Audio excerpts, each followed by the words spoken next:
very comic book accurate. Like His most balls were great. The balls were great. TNMP, the Nerdy Misfit Podcast, with your hosts, Connor O'Neill and Matthew Hughes.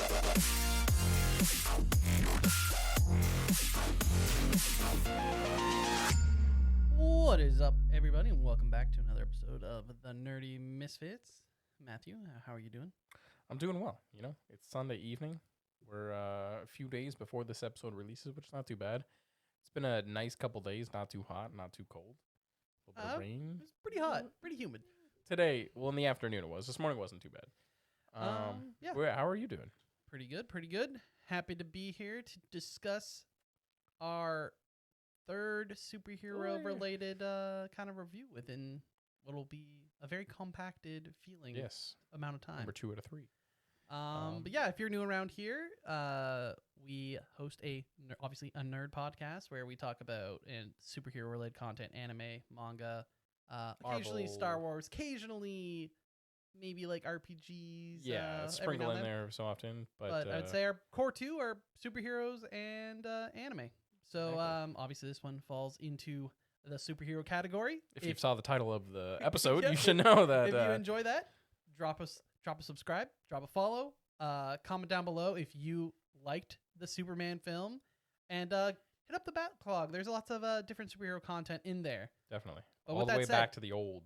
Spoiler warning, we will be getting into what makes up the whole Superman film. Exactly. James Gunn, Superman. Yeah, basically, I guess without further ado, we'll dive into Superman. I actually don't know if there's actually the other end parts of the title. Is it just Superman? It's just Superman. It used to be Superman Legacy, and then they scrapped the Legacy part. So It's just Superman. Superman. I want to actually put a little asterisk in saying that Superman is not either of our favorite. No. Might not even crack our top 10 of comic book characters. No, probably not. I don't know. Maybe some of the OGs of the podcast will know because we've discussed. We've gone on tangents about DC before. Yeah. But yeah, usually our gripe is just Superman is often portrayed as just a really broken and Over the top. and a lot of times just no flaws. Yeah. And it's just not as fun to watch a super OP character win. You know, it doesn't feel like there's as much thinking or And if he loses, it doesn't feel like he should have lost. But with that said, we definitely got a more weak Superman and definitely a flawed Superman, which was a nice change of pace, I'd say. I would agree. But let's dive in. Yeah, so before we can get into anything else, as of this recording, IMDb has rated a 7.7 out of 10 based on reviews. And Rotten Tomato scores, you're looking at 82% for the critics and 93% for the audience, which is like 40% higher than Man of Steel, I believe. It might even be higher now because obviously we're getting to the tail end of the weekend. It's true. Which this is opening weekend. Just doing a quick double check. Nope, we are still the same. 82.93. 82.93. All right. Definitely a very positively received film. Yes. Overly, I would say. yes. We'll go through a little bit of the core casting with a little bit of the supporting characters, but obviously your big three are, and I'm probably going to butcher some of these names, but David Cornsweet as Clark Kent / Amazing. Superman. Great. Killed it. Rachel Brosnahan as Also Lois great. Lane. And my favorite of the three, Nicholas Holt Who's also as great. Lex Luthor. I thought all three were fantastic. Loved him as Beast. Loved him even castings? more as Lex Luthor. Castings were good, and chemistry. Oh, was good. on-screen chemistry was really well done. Yeah. I will agree with that. And then we got some of the more supporting characters. We have Edie Gathiergi as Michael Holt / Mr. Terrific. Also good. Nathan Fillion as Guy Gardner. Whoop, whoop. Isabella Marcid as Kendra Saunders, a.k.a. Hawkgirl. And then Anthony Kerrigan as Rex Mason, a.k.a. Metamorpho, a.k.a. Element Man. Element Man. It's interesting because like a couple of these characters have played characters in Marvel movies already, so it's fun to always see like people switch over. There's just so many Marvel films though, so Yeah, but it's ironic because Nicholas Holt and the guy who played Mr. Terrific were both in the same X-Men movie. that's Because that I'm pretty sure that is Darwin, the guy who was in X-Men Origins, or not X-Men, X-Men First Class. Yeah. The guy that died halfway through, and then obviously Nicholas Hoult was Beast in the prequel movies. Yeah. I saw some. Now, this film seems to be very polarizing when it comes to, I guess, mainstream media. Because it feels like, for the most part, a lot of online reviewers that people go to a lot, or critics, etc., definitely seem to be a lot more level-headed with a lot of the film, where mainstream media was trying to make it some crazy political statement film. And to be completely honest, we obviously try and push ourselves away from that stuff. But that being said, it did not feel like that at all. No. I didn't feel like the film was super woke in any way, or like took me out of, the immersion of the film by its wokeness. Yeah. It also just didn't feel hyper political. There was like maybe a few comments about A couple one-off lines. Superman being an alien. Yeah. Because he's from another planet who came to Earth. I mean, what is he supposed to be called? And there maybe is the one line where Superman says, like, you didn't read me my rights, and they're like, you're not American. But I think there's that line, and then I think there's one other one when Lex goes to the Fortress of Solitude, because he's like, oh, like, it's his home, like, you're not allowed. He goes, oh, like, it's not his home. He doesn't live here, like, That's also just Lex being a dick, because that's kind of his... That's Lex. Yeah, that's kind of his whole shtick. I don't think it's technically legal to just open your own pocket dimension and just... Pish posh. Water under the bridge. Any other points about acting or casting before we move on? No, I thought the casting was really solid. I mean, I did see some complaints about just some of the characters being a lot, obviously, less known, and people being like, who's that? And it's like, that's just part of seeing a film, though. That's part of seeing a film, and that's also, like, James Gunn's, like, niche thing, is he loves bringing characters that like aren't, Metamorpho. like, I saw people thinking, like, he's just some made-up BS character that was just plot convenient to be able to recreate Kryptonite when it's said that it's no longer on the planet. And it's like, no, he's an actual character in the comics. He's a real character. But you take a look at, like, Guardians of the Galaxy, for example. Like, James Gunn made them popular again. They were very, like, niche characters that were brought to. They weren't even really. The only thing is, it is Superman. Yeah. And we'll get into it when we get more to, like, our pros cons. And it did feel like maybe, I don't want to say forced, but it did feel very James Gunn movie-esque. Almost like Guardians of the Galaxy, but with Superman. Yeah. Which, I mean, we of all people know there's tons of Guardians fans that absolutely love the trilogy. I just feel like not every superhero film by James Gunn needs to be a group activity. Not just group, but just everything doesn't have to have a joke either. Yeah, which we'll get into. Yeah, but overall, I do think it was a strong step for the start of or not technically the start, but I mean it's Superman, so we're gonna just be like, let's skip over everything and say that it is. It's very much the start. Yeah, it's the first big hit. Yeah, big hitter or want to be, that stepping stone, and it was, I think, overall well received for that. Mm-hmm. I will also say too, before we move on, is that the actor that played Jimmy Olsen and the actor that played Perry White, they really just played into what the characters are. Like Jimmy Olsen had that like awkwardness, it felt like they were meant to be the characters almost. Like that's how good they were. Yeah, and always like the guy that plays Perry White, a great actor. If you've seen Suits, you've seen him. He was also in Thunderbolts. Like he's just a good actor for those like serious like boss feel. And with that said, on top of those kind of like those characters, I think stuff like the costume design and set design played a big helpful role in that. Yeah, making you really feel like that you were in like the daily planet with them, right? Like you're like, oh, this feels right. This feels like what it should be like. I think the only true costume design I wasn't a fan of was Hawkgirl's. I don't know, just something felt a bit more off with her outfit. It could have been that it was just a little bit extra baggy comparatively. Like, not that the Justice Gang outfits were the best. No. But I feel like that kind of plays into like the dynamic of the team overall, where you're just kind of like, it's a bit messy. So that was probably my least favorite. But for the most part, I thought the costume design was really well done. Superman's suit looked really good, very vibrant, which we'll probably touch on a lot throughout this film. Yep. Discussion. CGI, I think it lands in the middle. I think there were definitely some really solid moments in use of, and obviously it's a superhero film, so there's tons of it. Yeah. But there were also some that you could kind of take you away where you're like, it didn't look that great. I think there was a few scenes with the Superman robots that didn't quite look right. But overall, I think it looked good, especially the use in the Superman fights. Might be some of the best fights I've ever seen with Superman being used. Yeah. It felt very in a comic book feel, if that makes sense, where you're like following the action as it's going. Yeah. I think, the special effects overall looked really good. Green Lantern constructs were mostly good. There was a couple of them that kind of like, not bugged me, but it was like, for most of the constructs, you saw it come from the ring.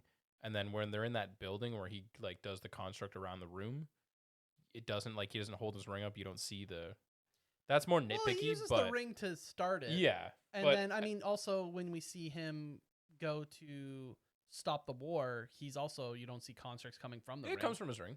Like, it doesn't like it. But there's no like string. Connection, right? Yeah. So.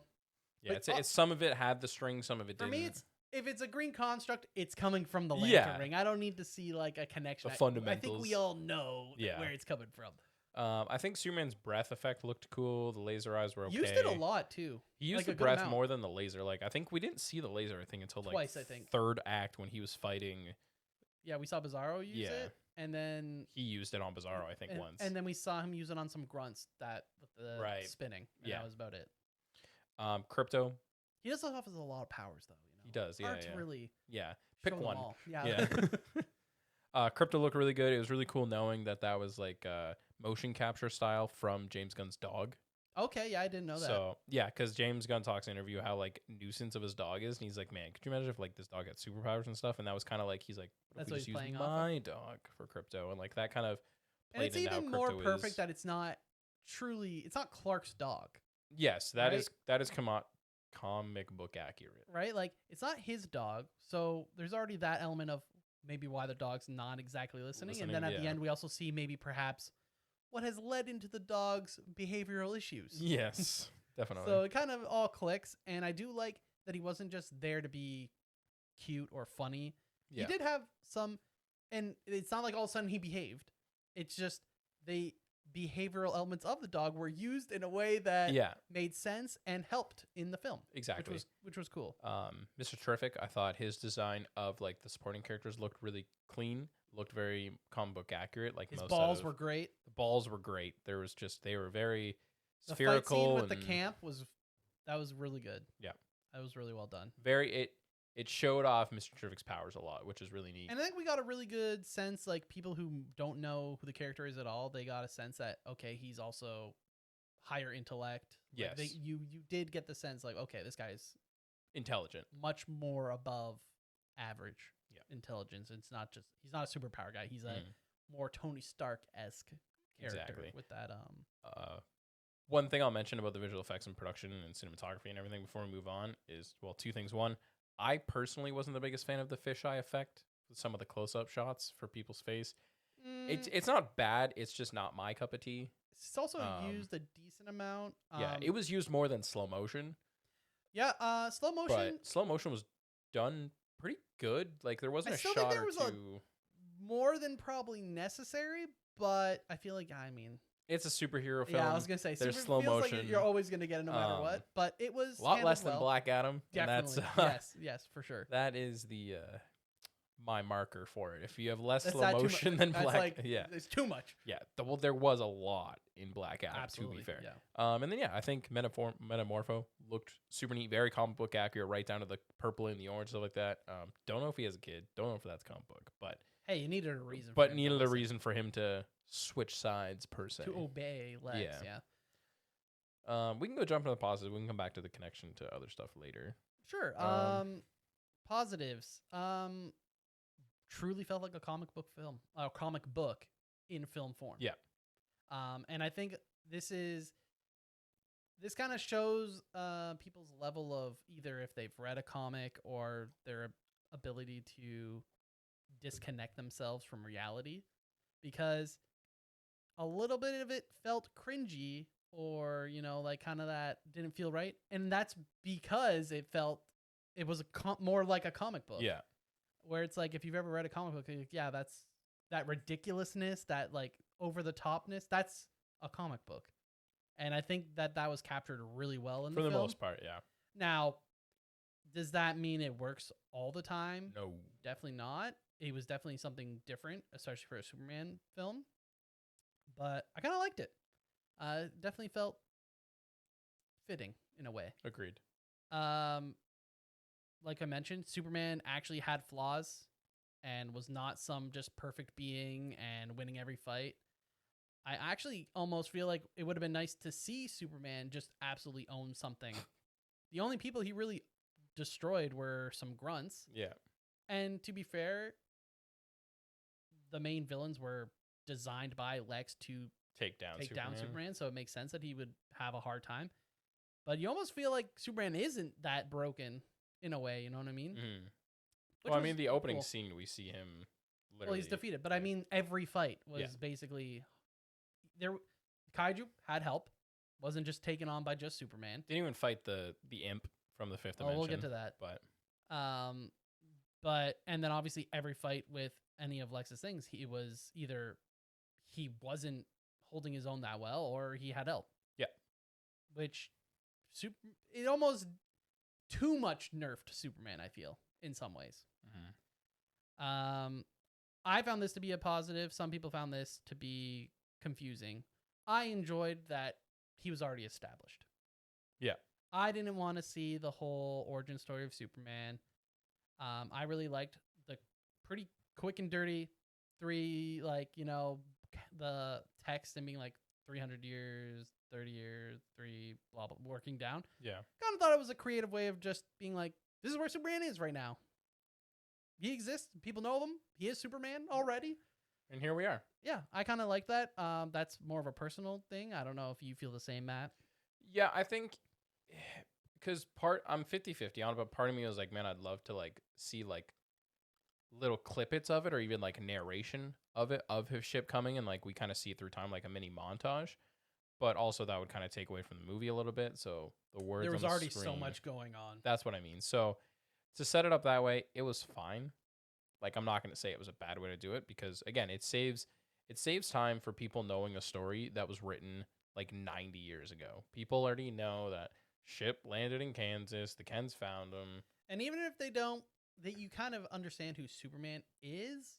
Do we really need to live like his whole backstory getting all into over again? Becoming Superman? Like, exactly. Just go watch Smallville. Sure, yeah. Why not? What else? I have here, nailed the heart of Superman to a T, or an S. Haha. Focused a lot on Superman saving instead of just being the crud out of a lot of things. To the extent where we saw him save a squirrel. He wanted to save the kaiju, or defeat the kaiju without having to kill it. He would go out of his way to stop buildings from falling on people. Now, I have seen obviously people saying, well, aren't there people in those buildings that probably, and it's like, okay, yeah, probably, yeah. I mean, you're not wrong.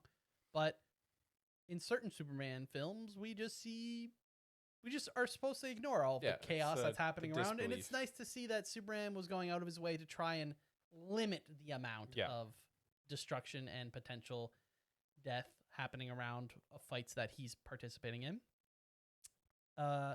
Lex really did feel like a comic book level evil genius like villain, where it felt kind of just not real because it's not.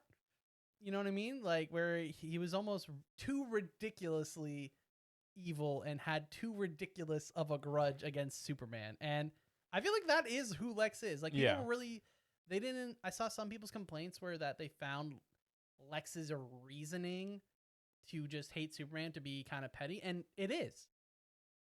He is jealous of Superman. That's a core element of his character. That is always how Lex has been from any Superman content I've seen. It's always been he's just jealous of Superman.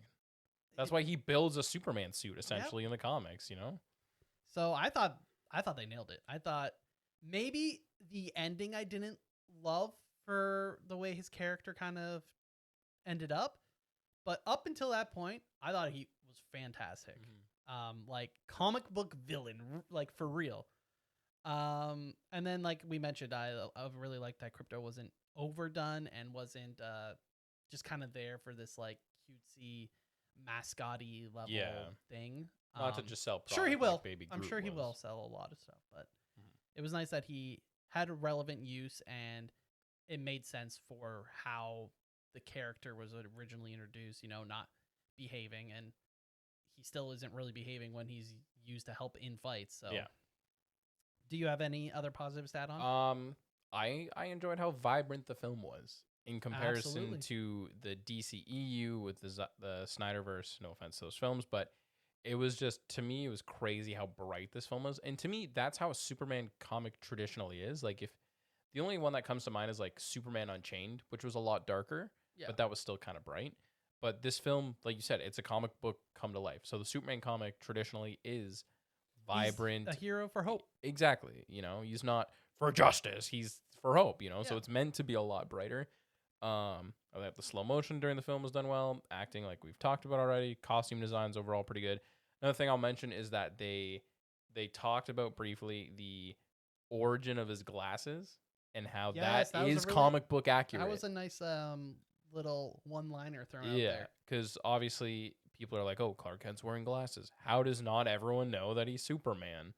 But it's like this whole like technology with like a mirror technology, so he looks slightly different than he does when he's Superman. And I was like, "Oh, I'm happy that that's actually brought up." That's such a niche thing when it comes to the comic books, but it's a common question you see. It's like all the time. James Gunn saw some hate about how, oh yeah, people would recognize Superman, and he's like, well, Gotta make sure that fact is in there. It's gonna be in there. And I will say we have seen was it Henry Cavill when was it Man of Steel or Batman vs Superman was coming out, and he was in New York and no one was recognizing him. Yeah, when he was at the Comic-Con and stuff, or just in general. I think he was just outside in New York, and he's like, yeah. And you know, some people will be like, well, I mean, who cares? But he is a famous actor, Yeah. and people do care. And it's just funny because people got a lot going on. Unless they're trying, Exactly. like, you're not going to necessarily notice. But it is nice that the glasses was at least mentioned. Moving into negatives, I can start this one up here if you want. I have like only about like 7 or 8 points, but my few big ones is that I kind of felt like the score of the film was only like that one song. Don't get me wrong, it was good. It was the Superman theme remixy, but and I know it's such a cliche thing for like already a point of some people are gonna like that, and some people won't, and some people be like, why not just use the original if you're gonna use it, exactly. Right? I enjoyed the new like the modern like not special effect, but like the electronic-y effect that they put onto the original theme. But I just felt like there could have been another score of some point. Yeah, like another big one. Another big one, yeah, because I felt like that was in the credits, that was in the intro. I know it's cliche. Makes me feel like Fantastic Four is just going to keep having Fantastic Four. Yeah, I don't know. That was a big thing. Like I said, I didn't like the fisheye effect on shots. That's just my personal preference. I did find there were certain parts where the movie kind of dragged on a little bit. Was it just dragged on? There's just the pacing overall was a bit all over. I think it was mostly Act 2 though, because like Act 1 was good for the setup and stuff, and then Act 2 just kind of dragged on, and then.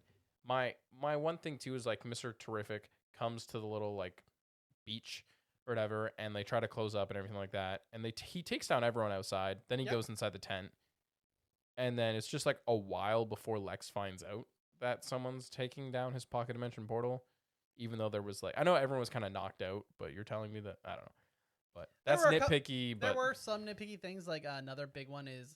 Lex is this super crazy evil genius who's also like micromanaging everything basically. Yeah. But yet his girlfriend-esque character is able to just take pics and then she sends them to a news reporter. And that one was a bit kind of like felt more plot convenient. Yeah, like a little bit. One that Lex would even allow, considering he's like trapped his ex-girlfriend into a pocket dimension. Yeah. For very petty reasons. It just seems very odd that his current girlfriend would have such autonomy. Yeah. Also, didn't know that she was cheating on him. kind of. Yeah, either. yeah, yeah, Like, that's, exactly. There were like some. yeah, the Lex girlfriend situation, that was a really weird subplot that didn't really add up for his character in Felt a comparison little bit to more the rest plot of the film. convenience for sure. Speaking of that, Lois Lane was a great character. Superman Clark Kent was a great character. Their relationship, I thought, started off interesting of being like, hey, it's already established. They've been seeing each other for a few months. But then it's like this like weird roller coaster. Yeah, it was a weird roller coaster going. Like a weird roller coaster of Lois Lane relationship of like, oh, I have feelings for Clark and Superman, but it's not going to work out. So I'm going to give up. Just kidding. He's in trouble. So all of a sudden I'm head over heels and I'm just going to try and fix it. And I don't know. To me, the Lois Lane to Clark Kent love relationship arc just felt awkward. No, I think say it felt awkward. I think their chemistry on screen was good. It's just the story wise. It's a whole other issue more than just Lois and Clark. It felt like there were too many things going on and that certain plots were not properly fleshed out. Agreed. That's what I was trying to say. That's the overall. So, and like for me, I have obviously we talked about the pacing, and I said that another big issue was that we there was a better balance of, I mean, biggest one is like Batman v Superman. You think of how many characters are introduced and it just gets really messy and unnecessary, some of them, because they just don't provide anything to the film whatsoever. This was handled a lot better. I agree. But with that said, still tough. A lot of the characters, there's just a lot of them, and we get a very shallow introduction to them. Yeah. Where we don't get a lot of development, depth, or truly even a good introduction to some of the characters. Like Hawkgirl didn't really feel like she got anything, really. That is one of my points, because you have the Justice Gang, Mr. Terrific, Guy Gardner, Hawkgirl, and Mr. Terrific had the most character development. He was pivotal to the plot, in my opinion. You learn that Guy Gardner is just a jerk. He's just a dick with a Green Lantern ring, and he uses that to his advantage. And then Hawkgirl, I'll be honest, just feels like a teenager. Like, we don't know. We don't know. We didn't get any. Yeah, she can fly. Green Lantern feels good because he does feel like Guy from the comics. Yeah, right. It felt pretty accurate. I know that you're a much bigger Green Lantern fan than myself, so even the costume isn't that bad of an adaptation because he wears a similar design. He had the bowl cut, which I know some people didn't like, but that is how he was in the comics for the longest time. And even though he is a Green Lantern, he is also a dick. But Nathan Fillion killed it, in my opinion, for that role. And though he didn't have character development, you know that that's how he is. Yeah, you got an idea of at least his personality, where you didn't get as much for Hawkgirl. You did for Mr. Terrific. You got the idea that he was intelligent, and he was also willing to push himself away from the Justice Gang to do just kind of more what's right. Exactly. But yeah, Hawkgirl was kind of just like very surface just level. There. Was just hi guys, I'm here too. I'm part of the team. And that was the big issue. A lot of surface level stuff. And leading into what you were originally bringing up about Lois and Clark, because I have this in my negatives as well. I said the Lois and Clark relationship overall for the film, I feel like we needed either a few more scenes with the two of them, whether it's on a date or more conversations about some more serious topics with their relationship, because we learn that they've been on a date or a couple dates or whatever, and we go into how Lois is on the verge of breaking up with Superman, basically, or very suspect about the relationship, without even giving us real context of why she feels that way or what went into her feeling that, other than they're different. And it's like, well, okay, sure. Duh. Like, she already knows he's Superman and stuff, so we already know, like, exactly that case was already going to be tough for the relationship. To putting her life on the line to save him and then saying she loves him. After he said, I love you, and she just didn't. And didn't say anything. Meanwhile, he says, I love you, while there's a giant fight happening outside. Yeah, we'll get to that.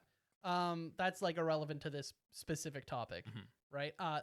So we go from, oh yeah, we're just like very early on to dating.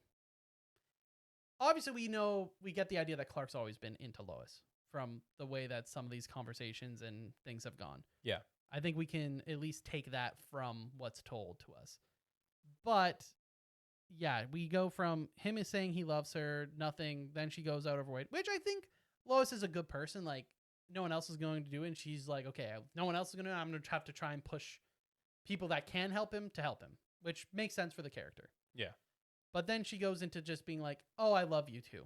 But there's still no real explanation to why that all of a sudden the switch happened. It felt more like to feel good for the audience, like because it just feels right, and that in Lois and Superman belong together. Yeah, but They kind of just were like, yep, they love each other. Yeah. And it just didn't feel like we got there organically or no. properly in any way. So that was definitely one of the more negative feelings I had towards some of the plot. That being said, leaning into something else you said, perhaps there was just a bit too much humor or attempt at humor. Yeah, my big point about that is that it's near the end. So I think it's like Superman and Lex are having like a good, like serious conversation, and then Crypto kind of comes out of nowhere and just breaks the tension. And I'm like, yes, that is a good example of just it felt unnecessary. Yeah. And my big one is the Lois and Clark. We're having an actually very serious conversation about like them and their relationship. And we just have like some kaiju battle, whatever. oh yeah, was it the an imp fifth or whatever- dimensional imp in the yeah. background. which is just takes you out of what is clearly a more Serious serious moment. conversation. I'm all for having like those quippy jokes and some humor in a film for sure. But I do feel like if you're going to go for some serious moments, you can actually just have a serious moment. Not Yeah. everything has to have A a quip, gag. a funny thing in the And I background. think that's more happening. James Gunn writing / directing. That is just the way he is, and that's Ex- okay. you know? Absolutely. If you like his style, you like his style. Overall, I just feel like someone and this is a big thing why I hope James Gunn is totally okay with having just bringing on other people to write the scripts and to direct other DC films, because I Yeah. don't want every film to feel like a James Gunn film. Yeah, I just don't think like it's. To me, I'm looking at it as if you think of like the beginning of the MCU, where you have Iron Man, the Incredible Hulk, Iron Man 2, Thor, etc. Right? Like those were good, solid movies. More serious, obviously. They still had quick one-liners, but they all had their individuality. Well, Where they all take serious moments for the most part seriously. Now MCU also has moments where they are also joking too much for sure. I agree. And we've talked about it. yeah, But- but I just I'm if this is how all the DC movies are going to go, Can you imagine a Batman film with that level of jokes? I just feel like it's Like it felt more like a Flash. Like Yeah, if it more makes sense for comedic. the character, then it makes sense. We talked about when we were finished the film. I was like, how cool would a Hal Jordan and Barry Allen movie that together would be be? insane. And I would something- love the quick And the feels like humor this, with them like- too, it felt if it would feel natural and would make sense for the Agreed. characters from the comics. But you can't do it with like a Batman, No, right? And that's kind of like where I'm like, are we going in that direction? Or are we not? maybe if you do like a Batman Beyond, But it doesn't maybe, have to be. but That's it the thing. I doesn't don't have- want them yeah. all to be. No, this- it doesn't have everything to be. doesn't have to be a quip, joke comedic. or have jokes going on even when it is a more serious Yeah. topic. So that was definitely I felt like it almost took you out of it a lot, and you're kind of like, how am I supposed to take this moment seriously? And like you said, the ending with the Crypto just like basically Hulk on Loki with Lex. Comedic. Yeah, it just took away like, especially because it was like Superman's big speech being like, yeah, I'm an alien, but I'm also human, and like I'm like, okay, here's like that good like final speech, and Lex is about to like rebuttal it, and then and then just doesn't get the choice. Doesn't get the to. choice. Dog attacks him. I had in my negatives also, like I mentioned, the Superman. We didn't get him to see him really pop off in any fight, unfortunately. Yeah. I guess you could say against the The questionable, Yeah, the oh. thugs, grunt, Lex bots. Some But, of them like- could be humans. Some of them are robots. But, We like, don't know. You'd hope that Superman could wreck them. You know what I mean? But, Yeah. like, yeah. And then my last negative was it felt like James Gunn was trying to recreate Guardians, with Superman and like DC Superman characters, which just feels a little unnecessary. You know, hey, it was a success. Guardians of the Galaxy, the trilogy was a big success. Yep. Leave it alone. do something new. Exactly. You know, you can still bring the elements that people liked, but it doesn't have to have the exact same tone. Yeah. Because it's a totally different character. That's how Hollywood is, right? Like James Gunn has his style, Taika Waititi has his style, Steven Spielberg, Absolutely. Christopher And I Nolan. respect that. It's just maybe perhaps not for me or Yeah. to the level that James Gunn always brings it. Before we move on, we haven't really touched on this, but how did you feel about Bizarro? I personally, I got excited because obviously they were calling him like Ultraman. We saw the Ultraman logo on his costume originally before he got unmasked, and I was like, talking about pocket dimensions. I'm like, could this be an alternate timeline Superman? Well, and we learned obviously that But- it's a clone, and at first I was like, oh, is it like Connor? Yeah, could it be? That would have been sick too, Superboy. But and they didn't go full like Bizarro like look wise, which I feel like it could have been confusing for people maybe who are like, oh, he's a clone of Superman. You just had to understand like who Bizarro is as a character, Yeah. which is like, oh yeah, it's like a failed Superman clone that's just got no brains but got all brawn, and that was the case, right? Where Lex was basically video gaming it Yeah. with him. I thought it was fun. I like it at the big reveal. You were kind of like, okay, it all makes sense why Superman's Yeah. having such a hard time, and obviously with the Fortress of Solitude and why Lex was able to get in so easily. Yeah, I didn't love. I can't remember her name. The agent with like the ability to change her. Oh yeah, can't remember her name either. like, She was a weird character. it Didn't was really a care for little- her. Again, surface level. And with the whole nanotech. nanotech, with like the nanobots going into his lungs and whatnot, I feel like that whole scene was a bit kind of like would that work? Saw the same clip in the Transformers movie once. Like Yeah, it's I just was like- weird. Like I was like, I don't know if that would work, but you know, Anyways. you kind of it felt like one of those things where like, it's a comic book movie. You just kind of don't think about it too hard.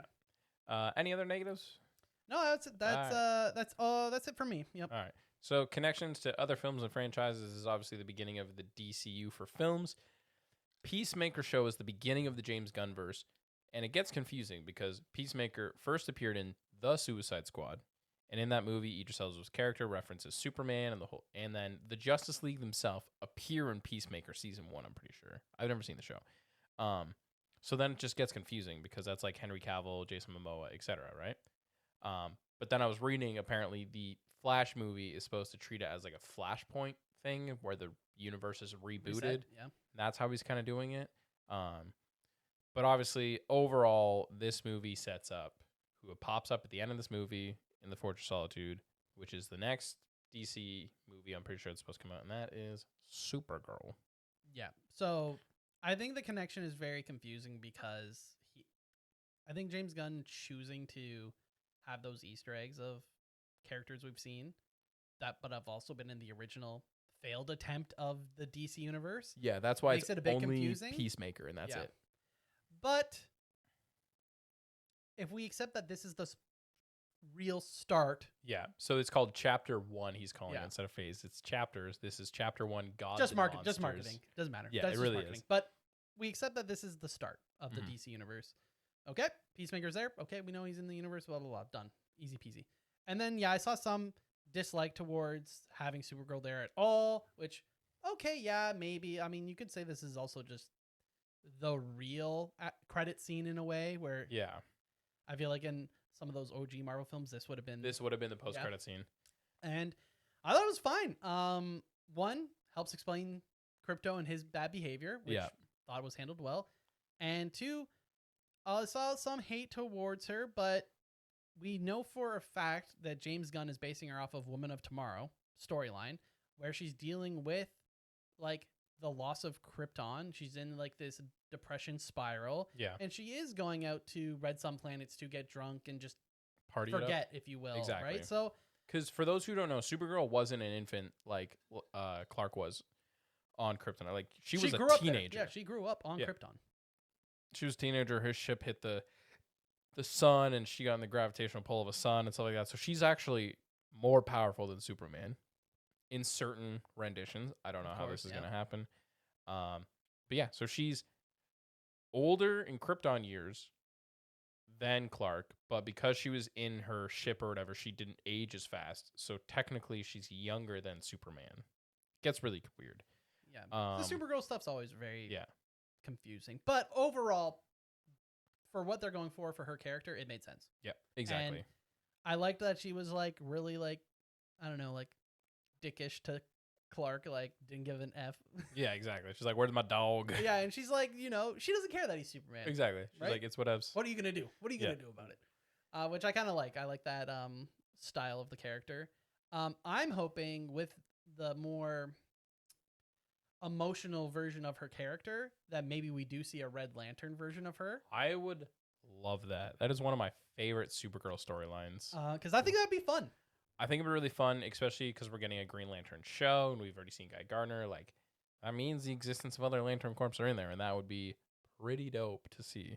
I think that'd be cool. And she's a very emotional character, so Yes, very layered. yeah, for sure. Complex character. So I'm excited to see her film and see, hopefully, not as many jokes in her film, considering I think it's going to be a little bit more It's on the supposed to be darker a side. space fantasy. Lobo's the villain, played by Jason Momoa. Of course, you gotta. So I heard that when it got greenlit that James Gunn was taking over the DC, Jason Momoa texted James right Gunn and was away. like, "Lobo," like in capital letters, super excited. But speaking of other characters, cameos, etc., before we wrap up, obviously James Gunn loves the people he works with. So you had a lot of random people that have been in others. So obviously Bradley Cooper playing Kal-El's father in the videotape. Mantis voiced one of the robots. Yep. Alan Tudyk, who is known for so many voices. He does Hey Hey in Moana. He's done Clayface in the Harley Quinn show. He's been in The Rookie. He's in a bunch of different stuff. He voices one of the robots. And then one of the other robots is voiced by Michael Rasenbund, a.k.a. Lex Luthor from Smallville, which was really cool. Christopher Reeve's son had a cameo as one of the news reporters on the TV, which was really cool to see. Little nod to Christopher Reeve's legacy. And then this is more of a comic book thing that I think is really interesting to notice is that the Justice Gang in the movie is revealed to be funded by CEO Maxwell Lord, played by Sean Gunn, James Gunn's brother, who's in every single one of his movies. And it's similar in the comics to the founding of the Justice League International. So that's a team in the comics that Maxwell Lord funds. So we could be seeing more of the Justice League International, which could be interesting because then that team kind of goes more broad, obviously. International around the world and stuff. Guy Gardner was on that team, so it could be kind of how we see it. Well, and Justice League makes sense as an international team in general because their whole Agreed. goal is to protect Earth. Exactly. And obviously they're hanging out in the Hall of Justice. Yeah. Which we already just saw, which implies that the golden age of heroes have already happened. Obviously, they talk about metahumans in the opening credits, saying that they exist. So it's open-ended of what characters we could see. Who's already out there. Exactly. Obviously, we're hoping that we don't see many origin stories overall, right? We're hoping to see when The Flash gets casted in the movie, starts production. We hope that he's already been the Flash because we've already seen Superman, and if we want to kind of keep everything in a similar timeline, hopefully everyone gets to go together at the same kind of exactly. pace. Batman's been Batman for a few years now. Like Flash just started, In theory, Guy Gardner's the third Green Lantern, so. And hopefully we get to see more unique villains. It was nice to see Lex back as the main bad, and honestly, a very good version of him, in my opinion. I will say I was shocked not to see Easter eggs of characters in his pocket dimension. I was looking around. That's and what I thought too. I looked on some things. There was no noticeable Easter egg. Would have been cool to see. I mentioned to you. Would have been cool to see a fire and see Martian Manhunter exactly in the corner or something. Something like that. That'd be the biggest one, to be honest. I would have loved to see Martian Manhunter. I know we're getting a Swamp Thing movie, so seeing Swamp Thing or Animal Man in there, just something more obscure, but still could be oh yeah, they exist. And yeah, I mean, at the end of the day, it was a comic book film. There were some good, there was some bad, there were some you just kind of have to accept because it's a comic book film. Exactly. I know that some people are oh yeah, pocket dimension, but Lex is a very high intellect character, and he's got a lot of people working on it. You can believe it. Exactly. I'm just happy it's not a boombox. I was kind of hoping for the mother box stuff, and I thought at first I was like, oh, we're already right into tubes are already there. Yeah, we're already jumping right into the big bad. No, I don't think they would have, just because of how the Snyderverse was. That's fair. I think, but the introduction of that technology at least is like, you know, What he's else out is there. Exactly. But we'll see. Out of 10, what would you give it, Connor? I stand by my original kind of like 8-ish 8 out area of 10. where Yeah. honestly it was an enjoyable film. It was not perfect by any means, but I think it was a good first step into the DC universe for Agreed. films. 100% agree.